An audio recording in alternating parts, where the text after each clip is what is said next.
أعوذ بالله من الشيطان الرجيم. بسم الله الرحمن الرحيم. تلك الرسل فضلنا بعضهم على بعض، منهم من كلم الله ورفع بعضهم درجات، وآتينا عيسى ابن مريم البينات وأيدناه بروح القدس، ولو شاء الله ما اقتتل الذين من بعدهم من بعد ما جاءتهم البينات ولكن اختلفوا فمنهم من آمن ومنهم من كفر، ولو شاء الله ما اقتتلوا ولكن الله يفعل ما يريد. يا أيها الذين آمنوا أنفقوا مما رزقناكم من قبل أن يأتي يوم لا بيع فيه ولا خلة ولا شفاعة والكافرون هم الظالمون. الله لا إله إلا هو الحي القيوم، لا تأخذه سنة ولا نوم، له ما في السماوات وما في الأرض. من ذا الذي يشفع عنده إلا بإذنه، يعلم ما بين أيديهم وما خلفهم، ولا يحيطون بشيء من علمه إلا بما شاء، وسع كرسيه السماوات والأرض ولا يؤوده حفظهما وهو العلي العظيم. لا إكراه في الدين، قد تبين الرشد من الغي،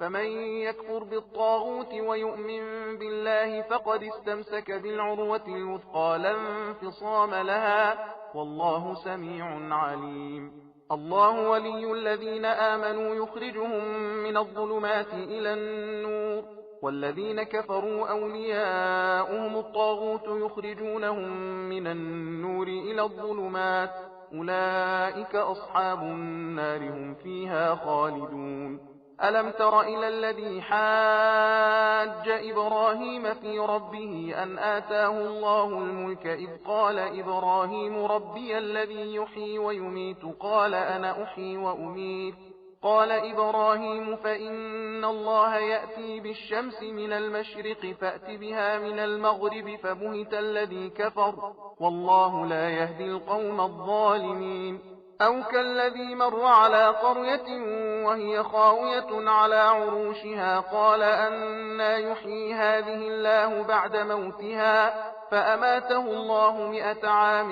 ثم بعثه، قال كم لبثت؟ قال لبثت يوما أو بعض يوم، قال بل لبثت 100 عام فانظر إلى طعامك وشرابك لم يتسنه، وانظر إلى حمارك ولنجعلك آية للناس، وانظر إلى العظام كيف ننشزها ثم نكسوها لحما، فلما تبين له قال أعلم أن الله على كل شيء قدير. وإذ قال إبراهيم رب أرني كيف تحيي الموتى قال أولم تؤمن قال بلى ولكن ليطمئن قلبي، قال فخذ 4 من الطير فصرهن إليك ثم اجعل على كل جبل منهن جزءا ثم ادعهن يأتينك سعيا، واعلم أن الله عزيز حكيم. مثل الذين ينفقون أموالهم في سبيل الله كمثل حبة أنبتت 7 سنابل في كل سنبلة 100 حبة، والله يضاعف لمن يشاء، والله واسع عليم. الذين ينفقون أموالهم في سبيل الله ثم لا يتبعون ما أنفقوا منا ولا أذى لهم أجرهم عند ربهم ولا خوف عليهم ولا هم يحزنون. قول معروف ومغفرة خير من صدقة يتبعها أذى والله غني حليم. يا أيها الذين آمنوا لا تبطلوا صدقاتكم بالمن والأذى كالذي ينفق ماله رئاء الناس ولا يؤمن بالله واليوم الآخر، فمثله كمثل صفوان عليه تراب فأصابه وابل فتركه صلدا، لا يقدرون على شيء مما كسبوا والله لا يهدي القوم الكافرين. ومثل الذين ينفقون أموالهم ابتغاء مرضات الله وتثبيتا من أنفسهم كمثل جنة بربوة أصابها وابل فآتت أكلها ضعفين فإن لم يصبها وابل فطل والله بما تعملون بصير. أيود أحدكم أن تكون له جنة من نخيل وأعناب تجري من تحتها الأنهار له فيها من كل الثمرات وأصابه الكبر وله ذرية ضعفاء فأصابها إعصار فيه نار فاحترقت كذلك يبين الله لكم الآيات لعلكم تتفكرون. يا أيها الذين آمنوا أنفقوا من طيبات ما كسبتم ومما أخرجنا لكم من الأرض ولا تيمموا الخبيث منه تنفقون ولستم بآخذيه إلا أن تغمضوا فيه واعلموا أن الله غني حميد. الشيطان يعدكم الفقر ويأمركم بالفحشاء والله يعدكم مغفرة منه وفضلا والله واسع عليم. يؤتي الحكمة من يشاء ومن يؤت الحكمة فقد أوتي خيرا كثيرا وما يذكر إلا أولو الألباب. وما أنفقتم من نفقة أو نذرتم من نذر فإن الله يعلمه وما للظالمين من أنصار. إن تبدوا الصدقات فنعما هي وإن تخفوها وتؤتوها الفقراء فهو خير لكم ويكفر عنكم من سيئاتكم والله بما تعملون خبير. ليس عليك هداهم ولكن الله يهدي من يشاء وما تنفقوا من خير فلأنفسكم وما تنفقون إلا ابتغاء وجه الله وما تنفقوا من خير يوفى إليكم وأنتم لا تظلمون. للفقراء الذين أحصروا في سبيل الله لا يستطيعون ضربا في الأرض يحسبهم الجاهل أغنياء من التعفف تعرفهم بسيماهم لا يسألون الناس إلحافا وما تنفقوا من خير فإن الله به عليم. الذين ينفقون أموالهم بالليل والنهار سرا وعلانية فلهم أجرهم عند ربهم ولا خوف عليهم ولا هم يحزنون. الذين يأكلون الربا لا يقومون إلا كما يقوم الذي يتخبطه الشيطان من المس ذلك بأنهم قالوا إنما البيع مثل الربا وأحل الله البيع وحرم الربا. فمن جاءه موعظة من ربه فانتهى فله ما سلف وأمره إلى الله ومن عاد فأولئك أصحاب النار هم فيها خالدون. يمحق الله الربا ويربي الصدقات والله لا يحب كل كفار أثيم. إن الذين آمنوا وعملوا الصالحات وأقاموا الصلاة وآتوا الزكاة لهم أجرهم عند ربهم ولا خوف عليهم ولا هم يحزنون. يا أيها الذين آمنوا اتقوا الله وذروا ما بقي من الربا إن كنتم مؤمنين فإن لم تفعلوا فأذنوا بحرب من الله ورسوله وإن تبتم فلكم رؤوس أموالكم لا تظلمون ولا تظلمون. وإن كان ذو عسرة فنظرة إلى ميسرة وأن تصدقوا خير لكم إن كنتم تعلمون. واتقوا يوما ترجعون فيه إلى الله ثم توفى كل نفس ما كسبت وهم لا يظلمون. يا أيها الذين آمنوا إذا تداينتم بدين إلى أجل مسمى فاكتبوه وليكتب بينكم كاتب بالعدل ولا يأب كاتب أن يكتب كما علمه الله فليكتب وليملل الذي عليه الحق وليتق الله ربه ولا يبخس منه شيئا فإن كان الذي عليه الحق سفيها أو ضعيفا أو لا يستطيع أن يمله فليملل وليه بالعدل واستشهدوا شهيدين من رجالكم فإن لم يكونا رجلين فرجل وامرأتان ممن ترضون من الشهداء أن تضل إحداهما فتذكر إحداهما الأخرى ولا يأبى الشهداء إذا ما دعوا ولا تسأموا أن تكتبوه صغيرا أو كبيرا إلى أجله ذلكم أقسط عند الله وأقوم للشهادة وأدنى ألا ترتابوا إلا أن تكون تجارة حاضرة تديرونها بينكم فليس عليكم جناح ألا تكتبوها وأشهدوا إذا تبايعتم ولا يضار كاتب ولا شهيد وإن تفعلوا فإنه فسوق بكم واتقوا الله ويعلمكم الله والله بكل شيء عليم وإن كنتم على سفر ولم تجدوا كاتبا فرهان مقبوضة فإن أمن بعضكم بعضا فليؤدي الذي ائتمن أمانته وليتق الله ربه ولا تكتموا الشهادة ومن يكتمها فإنه آثم قلبه والله بما تعملون عليم لله ما في السماوات وما في الأرض وإن تبدوا ما في أنفسكم أو تخفوه يحاسبكم به الله فيغفر لمن يشاء ويعذب من يشاء والله على كل شيء قدير آمن الرسول بما أنزل إليه من ربه والمؤمنون كل آمن بالله وملائكته وكتبه ورسله لا نفرق بين أحد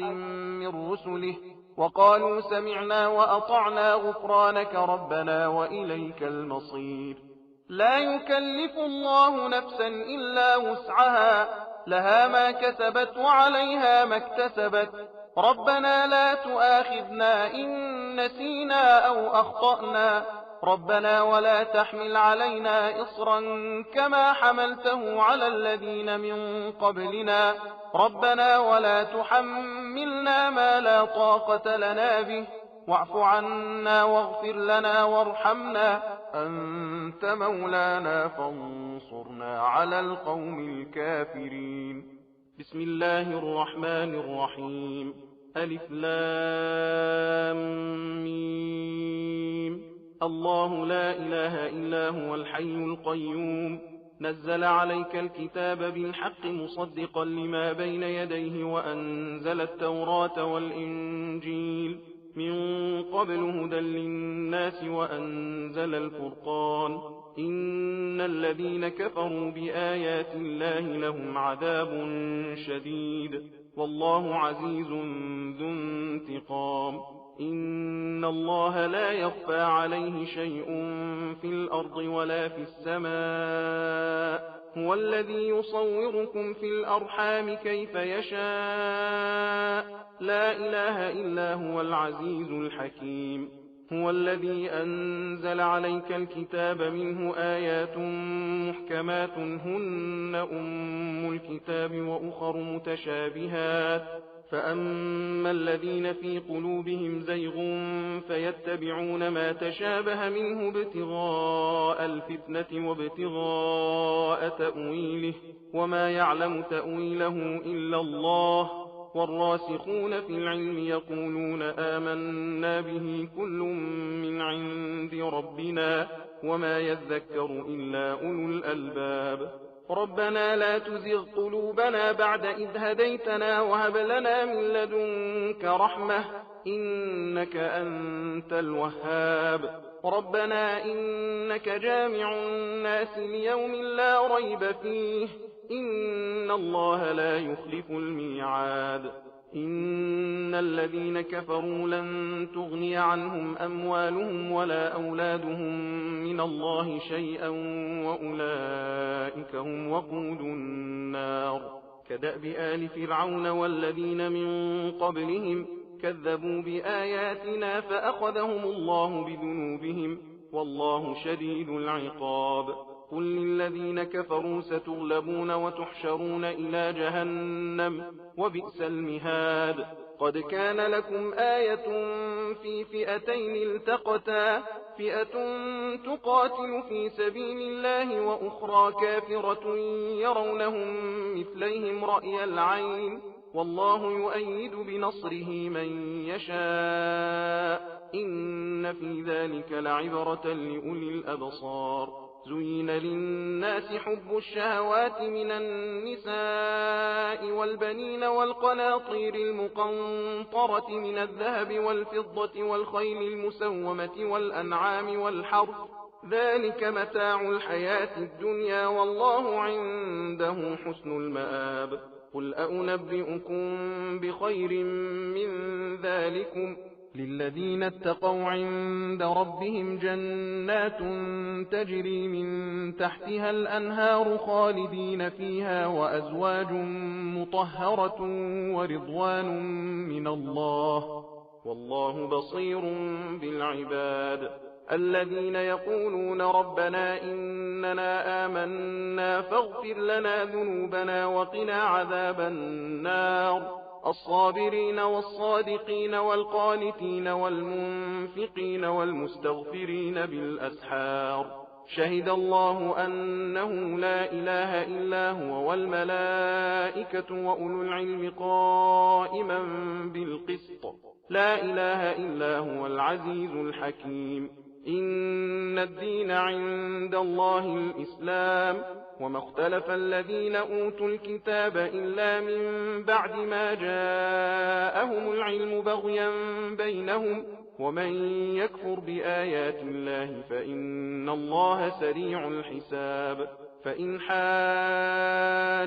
فقل أسلمت وجهي لله ومن اتبعن وقل للذين أوتوا الكتاب والأميين أأسلمتم فإن أسلموا فقد اهتدوا وإن تولوا فإنما عليك البلاغ والله بصير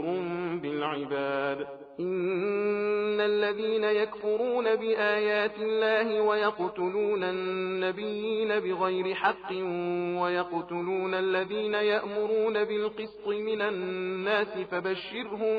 بعذاب أليم أولئك الذين حبطت أعمالهم في الدنيا والآخرة وما لهم من ناصرين ألم تر إلى الذين أوتوا نصيبا من الكتاب يدعون إلى كتاب الله ليحكم بينهم ثم يتولى فريق منهم وهم معرضون ذلك بأنهم قالوا لن تمسنا النار إلا أياما معدودات وغرهم في دينهم ما كانوا يفترون فكيف إذا جمعناهم ليوم لا ريب فيه ووفيت كل نفس ما كسبت وهم لا يظلمون قل اللهم مالك الملك تؤتي الملك من تشاء وتنزع الملك ممن تشاء وتعز من تشاء وتذل من تشاء بيدك الخير إنك على كل شيء قدير تولج الليل في النهار وتولج النهار في الليل وتخرج الحي من الميت وتخرج الميت من الحي وترزق من تشاء بغير حساب لا يتخذ المؤمنون الكافرين أولياء من دون المؤمنين ومن يفعل ذلك فليس من الله في شيء إلا أن تتقوا منهم تقاه ويحذركم الله نفسه وإلى الله المصير. قل إن تخفوا ما في صدوركم أو تبدوه يعلمه الله، ويعلم ما في السماوات وما في الأرض، والله على كل شيء قدير. يوم تجد كل نفس ما عملت من خير محضرا وما عملت من سوء تود لو أن بينها وبينه أمدا بعيدا، ويحذركم الله نفسه والله رؤوف بالعباد. قل إن كنتم تحبون الله فاتبعوني يحببكم الله ويغفر لكم ذنوبكم والله غفور رحيم. قل أطيعوا الله والرسول فإن تولوا فإن الله لا يحب الكافرين. إن الله اصطفى آدم ونوحا وآل إبراهيم وآل عمران على العالمين ذرية بعضها من بعض والله سميع عليم. إذ قالت امرأة عمران رب إني نذرت لك ما في بطني محررا فتقبل مني إنك أنت السميع العليم. فلما وضعتها قالت رب إني وضعتها أنثى والله أعلم بما وضعت وليس الذكر كالأنثى وإني سميتها مريم وإني أعيذها بك وذريتها من الشيطان الرجيم. فتقبلها ربها بقبول حسن وأنبتها نباتا حسنا وكفلها زكريا. كلما دخل عليها زكريا المحراب وجد عندها رزقا قال يا مريم أنى لك هذا؟ قالت هو من عند الله إن الله يرزق من يشاء بغير حساب. هنالك دعا زكريا ربه قال رب هب لي من لدنك ذرية طيبة إنك سميع الدعاء. فنادته الملائكة وهو قائم يصلي في المحراب أن الله يبشرك بيحيى مصدقا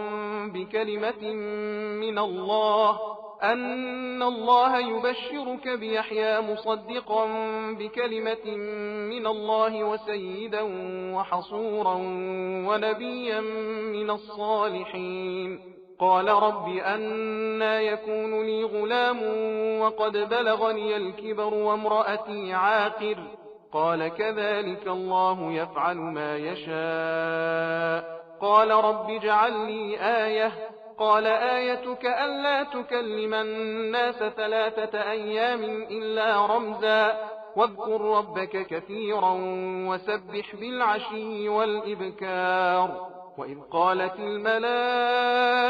يا مريم إن الله اصطفاك وطهرك واصطفاك على نساء العالمين. يا مريم اقنتي لربك واسجدي واركعي مع الراكعين. ذلك من أنباء الغيب نوحيه إليك وما كنت لديهم إذ يلقون أقلامهم أيهم يكفل مريم وما كنت لديهم إذ يختصمون. إذ قالت الملائكة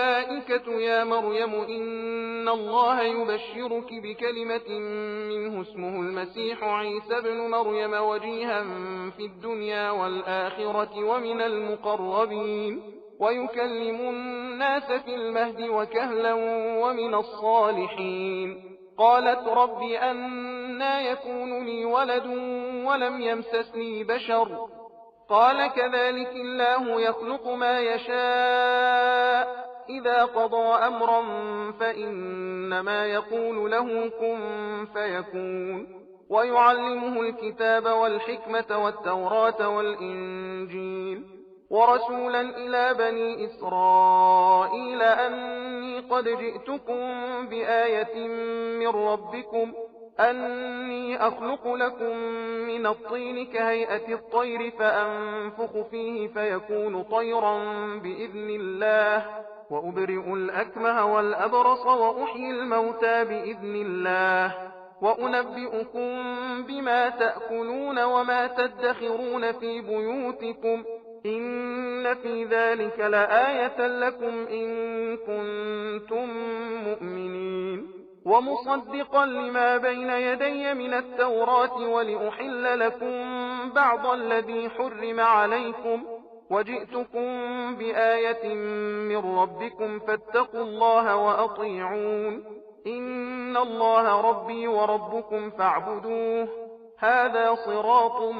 مستقيم فلما أحس عيسى منهم الكفر قال من أنصاري إلى الله قال الحواريون نحن أنصار الله آمنا بالله واشهد بأننا مسلمون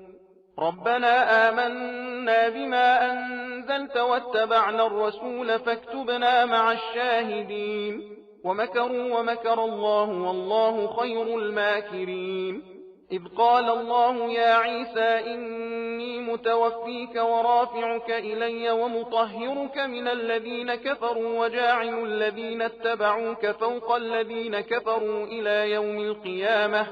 ثم إلي مرجعكم فأحكم بينكم فيما كنتم فيه تختلفون فأما الذين كفروا فأعذبهم عذابا شديدا في الدنيا والآخرة وما لهم من